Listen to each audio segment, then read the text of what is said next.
ともとなんか物作ったりとか、物直したりとかっていうのはすごい好きだったんですよ。それで三振屋さんっていいなって思ってたんですが、なかなかチャンスがなくて、三振屋さんになりたいなって思ってた時に、自分が働かせてもらえる三振屋さんがあったので、そこで7年ぐらいいて、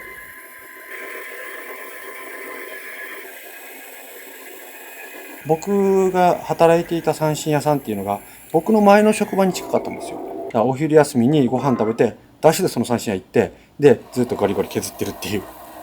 それでまだ仕事に戻るとかっていうのをずっと繰り返してて。で、ゆくゆくそこで働くことになるんですけど、サラリーマンを辞めて、次、恩納村にある琉球村に行くんですよね。琉球村で1年ぐらい歌の仕事をしてて、その時は昼間琉球村で歌って、夜は民謡ライブの仕事やってだったんですけど、やっぱりもう歌だけでやり続けるっていうのって、まあ大変だなと思って、昼間だけその三振屋さんで働かせてもらえるようになったので、昼間そこで働いて夜は歌の仕事ってやってたんですけど、だんだんもう割合が三振屋さんの方が大きくなってきて、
三振の値段って材料の値段がすごい影響するんですよ。これは本花輪って言って花輪材なんですけど、ちゃんとした正式名称は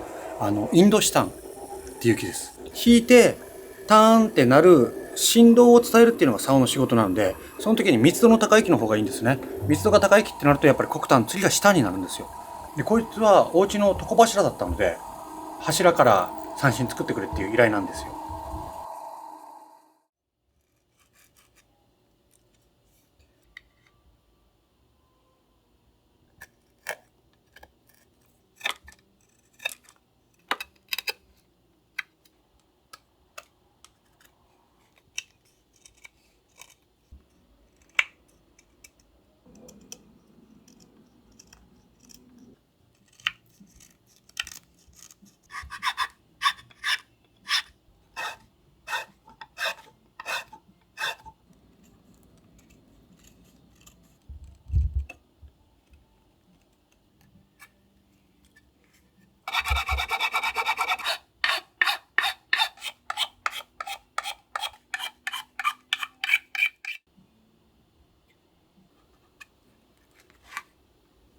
夢中になって考えられるし、夢中になって作れるじゃないですか。こうやった方が多分いいんじゃないかなとかって思うのを実践して形になって結構成果に現れるんですよ。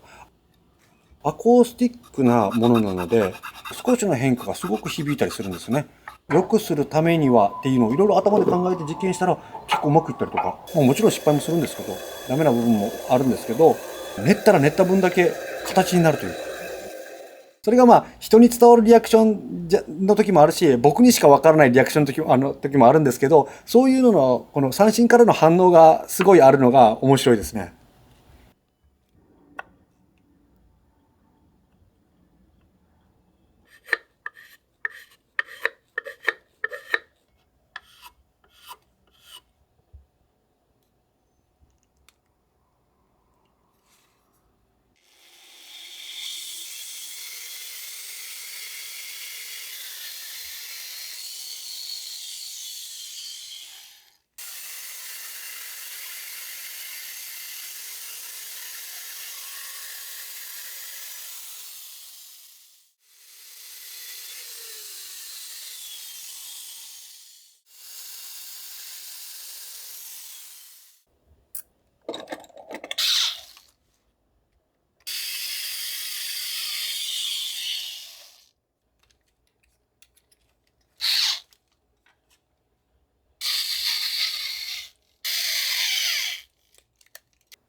です。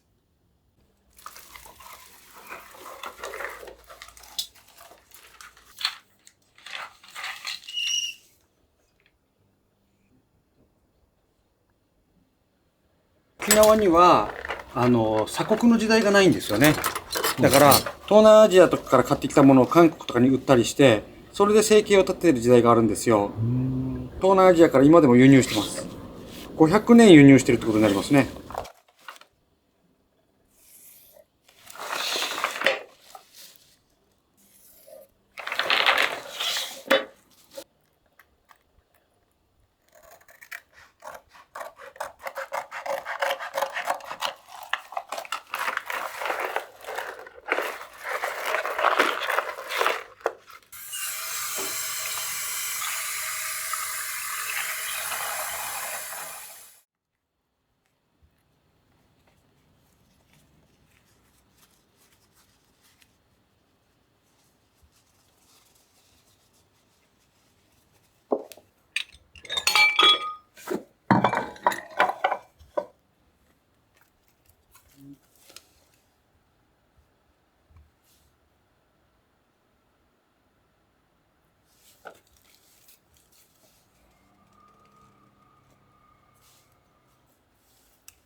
ヘビ側も同じ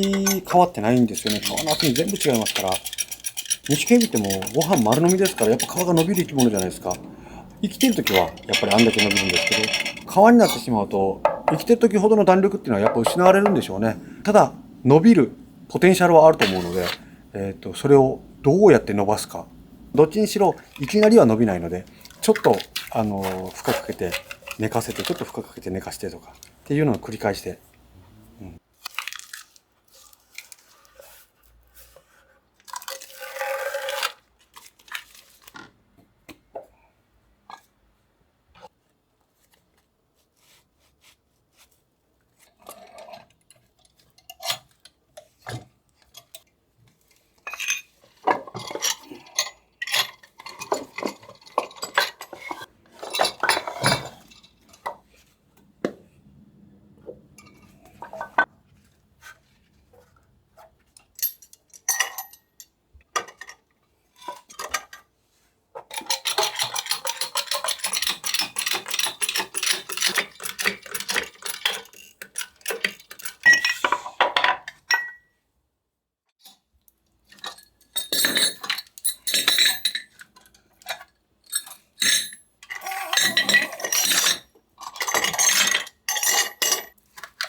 向いてる人、三振好きな人ですね。好きだからやってるので、三振好きであれば僕は全然向いてると思いますよ。僕のいいはお客さんのいいではないので、お客さんのいいを聞き出せるだけの能力がある人だったらなおよしですね。自分好みに作るんじゃなくてお客さん好みを作るので、どういうものが欲しいのか聞き出してそれを形にできるような、聞き出せる人と、あとは三振好きな人っていうんだったら全然いけると思います。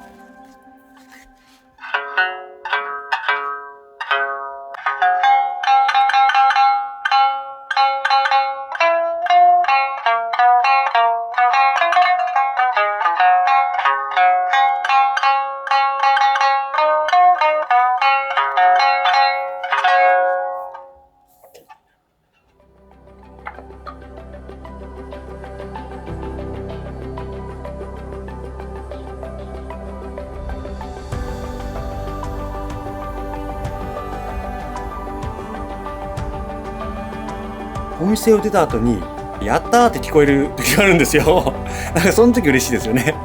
何軒も回って探してきたっていう人もいるし、いろんな思ってるものの形にここで出会えたんじゃないですか。でもそれがそのやったーの中に入ってるなと思って。